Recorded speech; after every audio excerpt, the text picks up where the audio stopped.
revolução em uma gota.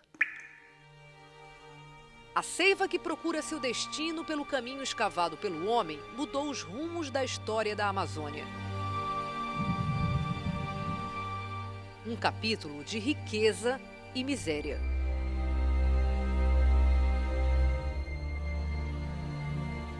Para os índios, não era novidade. A seiva branca era usada para fazer vasilhas, bolas, até mesmo no tratamento de doenças. Mas os colonizadores ficaram impressionados com a capacidade elástica desse produto da floresta. Já no fim do século XIX, as indústrias que cresciam nos Estados Unidos e na Europa já não podiam mais viver sem a seringueira da Amazônia. Em plena revolução industrial, quem poderia prescindir daquele milagre da natureza? A borracha podia ser encontrada em mais de 20 árvores tropicais do planeta, mas nenhuma se comparava em qualidade e produtividade à Hérvia brasiliense. A historiadora Etelvina Garcia é autora de vários livros sobre a formação das cidades, da sociedade e da economia da Amazônia. Para ela, não há dúvida sobre a importância da borracha para a história de toda a região. Os seringais já existiam.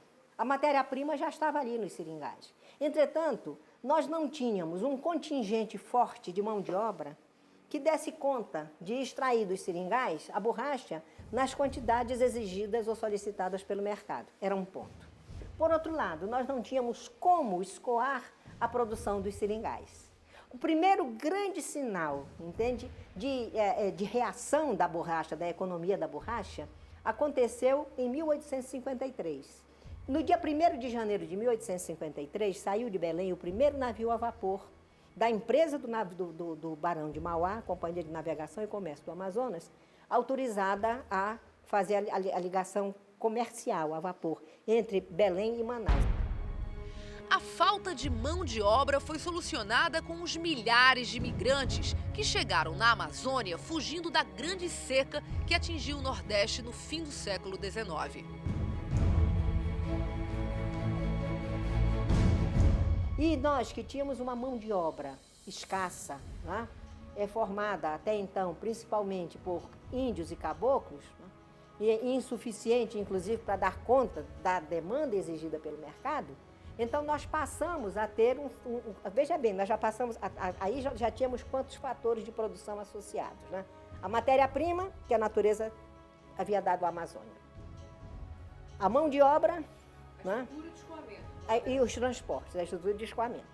Então, 3 fatores de produção. E um outro fator importantíssimo, o mercado que crescia dia a dia, porque nós estávamos em plena revolução industrial do século XIX.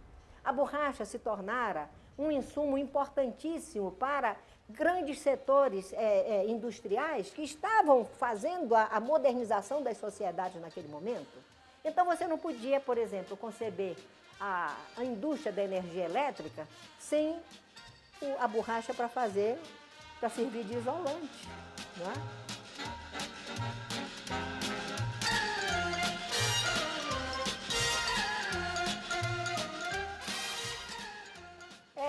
Bondes, trens, todos, quer dizer, todos os, vamos dizer assim, os segmentos da indústria daquele momento, da moderna indústria daquele momento, exigiam a participação da borracha, né? Então você vê calços, fitas isolantes, tomadas, a indústria farmacêutica. Na medida que a indústria se expandia, a borracha se tornava um insumo importantíssimo, indispensável. E com isso, tinha borracha aqui? Não havia borracha só aqui, mas a borracha de melhor qualidade era a nossa.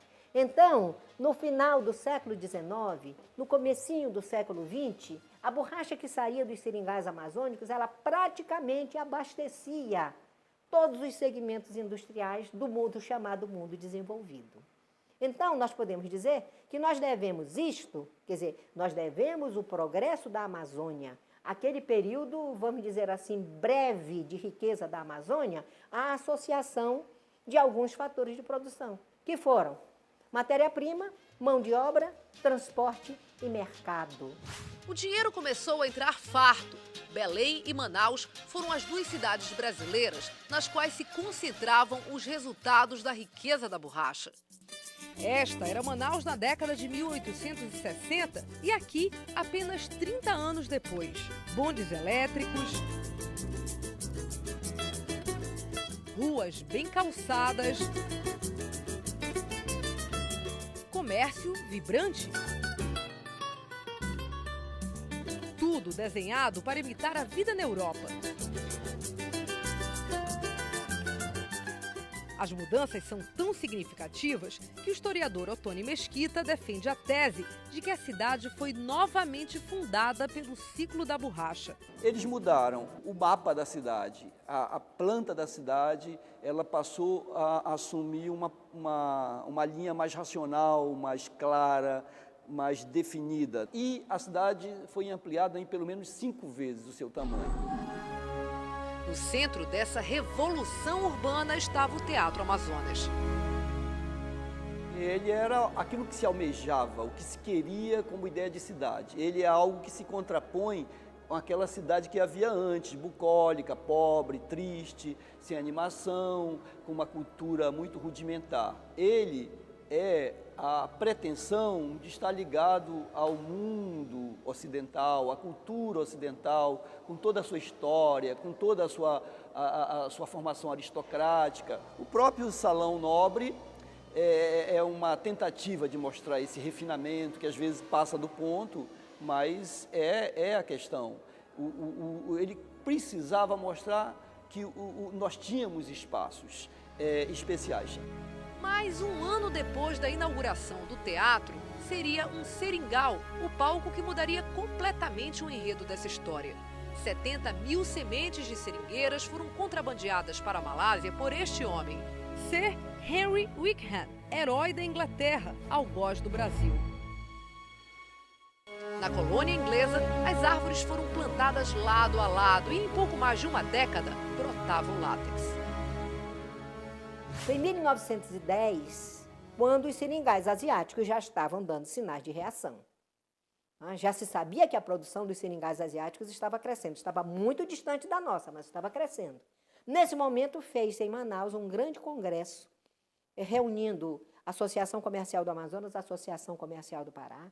Foram debatidos os problemas, foram geradas várias teses, todas elas com muita consistência, e essa produção, que era uma produção dos acadêmicos, da comunidade acadêmica da época e da comunidade empresarial, as duas reunidas, né, deu base a que o presidente Hermes da Fonseca, por interferência do seu ministro da Agricultura, que era o Pedro de Toledo, que se encantou com as perspectivas de desenvolvimento da Amazônia, então editou-se um decreto que, embora fosse decreto, acabou sendo chamado de Lei de Defesa da Borracha, e que era, na verdade, um plano integrado de desenvolvimento que, se tivesse sido implementado, as coisas teriam sido diferentes. Entre os vários problemas estava o modo de produção na Amazônia, que continuava o mesmo, com seringais dispersos na floresta. E assim ficou impossível competir. Em 1912, o Brasil atingia o auge da produção, 42 mil toneladas, para logo no ano seguinte ser superado definitivamente pela borracha da Malásia. Eles tinham uma escala de produção grande. Por terem uma escala de produção grande, eles podiam, o que de fato acontecia, eles podiam praticar preços menores que os nossos. Era muito caro produzir borracha na Amazônia. O sistema de aviamento, apesar de ser um sistema de crédito, ele era um sistema que encarecia demasiadamente os produtos, porque tinha que alimentar toda uma cadeia. Era o seringueiro que fornecia para o seringalista a borracha e recebia a mercadoria superfaturada de volta, nunca tirava saldo. O seringalista, por sua vez, entregava a borracha para a casa aviadora, que fornecia mercadorias num preço absurdamente alto, e o seringalista só tirava muito lucro porque o volume era muito grande. Mas as casas aviadoras também não tinham capital. Elas tratavam com as casas exportadoras, que eram as casas que traziam as mercadorias da Europa para fornecer para a casa aviadora, para fornecer para o seringalista, para fornecer para o seringueiro. E também tiravam seus lucros. Mas a casa exportadora não tinha capital. Eles se financiavam com os bancos ingleses, franceses, norte-americanos. Ou seja, no final da história, a borracha tinha que alimentar uma grande cadeia que virou um castelo de cartas. Porque quando entrou em produção a borracha da Malásia muito mais barata, porque uma seringueira a cada 2 metros. E numa relação direta, sem tantos intermediários, né? Exatamente. Os bancos foram financiar a produção na Malásia. Sem bancos financiando, as casas exportadoras saíram, as casas aviadoras faliram, os seringalistas faliram, por sua vez, os seringueiros ficaram sem ter que pagar eles. Era um castelo de cartas. Desmoronou. Desmoronou repentinamente, muito rapidamente. Então, veja bem, a borracha deles era, vamos dizer, era muito mais barata do que a nossa. E em quantidades muito superiores às nossas. Então, eles inundaram o mercado internacional. E nós, então, ficamos aqui teimando em produzir borracha, porque muitos dos nossos seringalistas e líderes empresariais acreditaram, e fizeram bem em acreditar, na capacidade competitiva da nossa borracha fina Acre, que tinha muito melhor qualidade do que a borracha dos plantios dos seringais asiáticos. Então, com isso, nós tivemos, de certa forma, um nicho de mercado, entende? Que foi garantindo a nossa sobrevivência, a sobrevivência da economia da borracha. Quase 3 décadas antes, quando o Brasil ainda reinava soberano como grande produtor mundial, foi justamente essa borracha refinada a responsável por redesenhar o atual mapa brasileiro.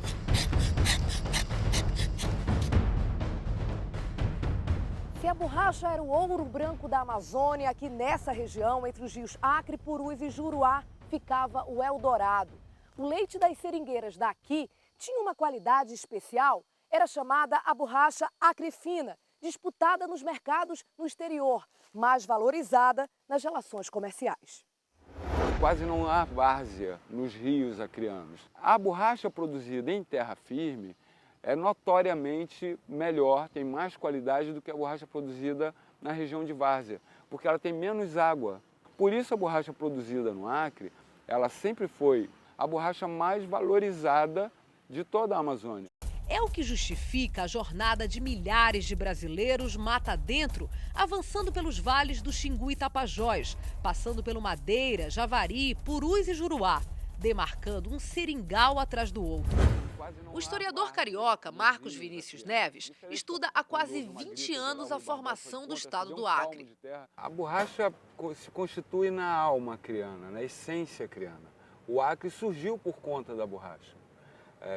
Eu às vezes digo que ele é filho da seringueira, o Acre é filho da seringueira. Cresceu bebendo leite da seringueira, porque era um território completamente desconhecido, desocupado. Os mapas nem sequer mostravam para onde iam os rios acreanos. E só se começa a ocupação do Acre efetivamente a partir de 1875, 1880, por conta da riqueza de seringueira que havia aqui, que as primeiras explorações haviam revelado. E foi uma ocupação relâmpago, muito rápida. Já em 1880 eles passam da boca do Acre e começam a ocupar o rio Acre. Em 1883 eles estavam fundando Chapuri, 3 anos depois, demarcando um seringal atrás do outro, que só tinha frente, era a beira do rio que era a frente do seringal, marcava de uma praia até a outra, e daí para o fundo era até onde eles conseguissem abrir estradas de seringa. Quando chega em 1885, o Acre já está todo ocupado por brasileiros. Em 5 anos o Acre foi intensamente ocupado por milhares de brasileiros. Uma área que originalmente pertencia à Bolívia. Pertencia à Bolívia por força dos tratados limites, primeiro o Tratado de Madrid, de 1750, depois o Tratado de Ayacucho, de 1867, que define a linha oblíqua que dividia o Amazonas da Bolívia. Bandeiras lado a lado, clima de cortesia, mas nas cidades de Brasileia e Cobija, bem na fronteira, todo mundo conhece bem como começou essa história. Aqui era nosso grande território. Por causa das autoridades, nós perdemos. O estado do Acre era todo boliviano, diz o funcionário público. Hoje é simples. Aqui é Bolívia. Do lado daí, o Brasil. E o Rio Acre demarca esta fronteira. Mas no século XIX, os limites eram muito confusos. À medida que os brasileiros foram avançando mata dentro em busca do látex, foram alcançando terras bolivianas. Não demorou para começar disputas e conflitos armados pela posse da terra. Primeiro, a aventura de Galvez. Vamos criar uma pátria! Viva o Estado Independente do Acre!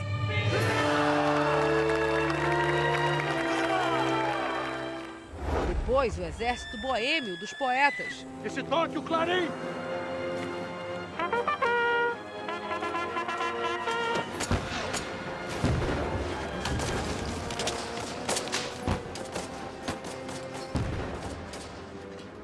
E, finalmente, a Revolução Acreana de Plácido.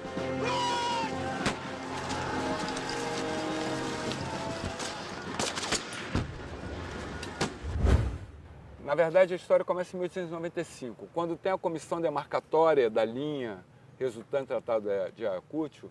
É uma comissão binacional brasileiro-boliviana e eles percebem que o território inteiro está ocupado por brasileiro.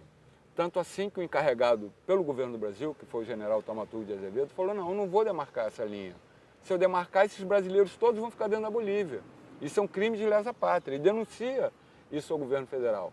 Mas o governo federal brasileiro, que havia assumido o compromisso junto ao governo boliviano, diz: não, demarque do jeito que está no tratado. Ele se recusa e abandona a comissão. E aí nomeou então o substituto dele, o general Cunha Gomes, que deu nome a essa linha imaginária Cunha Gomes. E o encarregado pela Bolívia era o general Pando, que anos depois iria se tornar presidente da Bolívia.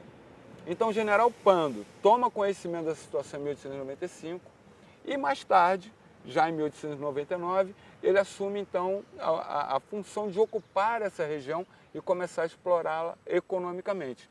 Era tão difícil para os bolivianos virem para cá que Dom José Paravicini, que era o ministro plenipotenciário encarregado de ocupar o Acre, vem de Manaus. A primeira expedição boliviana que veio para ocupar o Acre... Entrou pelo Brasil. Entrou pelo Brasil.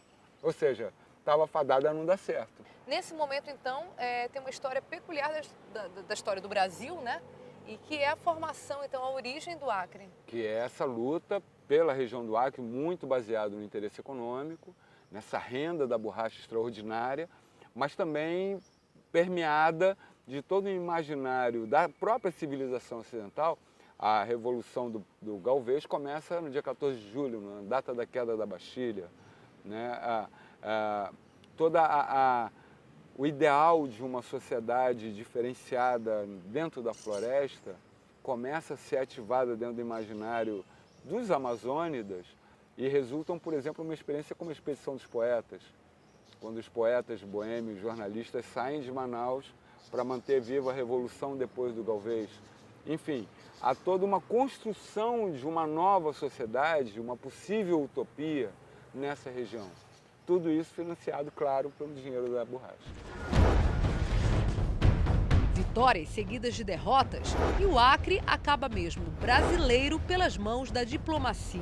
E em 1903, então, volta a ter um caráter mais político com o Tratado de Petrópolis. Exatamente. Foram 4 anos de revolução, entre 1899 e 1903, e com o Tratado de Petrópolis, negociado pelo Barão do Rio Branco, ardilosamente negociado, foi talvez o tratado mais complexo de todos que ele trabalhou, e ele constou de diferentes itens: a indenização à Bolívia Syndicate para desistir do contrato, construção da ferrovia Madeira-Mamoré, cessão de algumas terras alagadas em Mato Grosso para a Bolívia.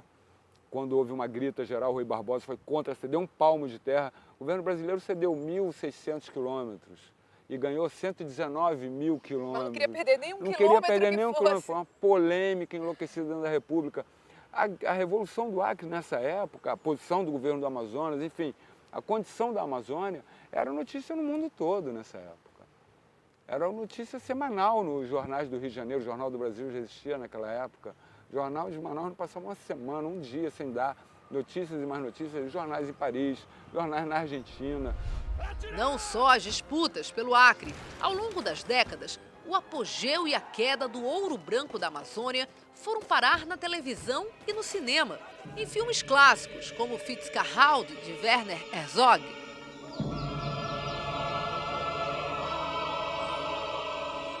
E mais recentes, como A Selva. Isso aqui é a Amazônia, cara. Isso aqui é a selva. Contada e recontada em dezenas de livros brasileiros e estrangeiros, a história da borracha da Amazônia até parece ficção, mas ela é bem real na memória dos seringueiros e descendentes de seringueiros que cresceram à sombra de um dos capítulos mais dramáticos e menos conhecidos da história do Brasil: a escravidão por dívida na selva, como veremos na semana que vem, na segunda parte do programa.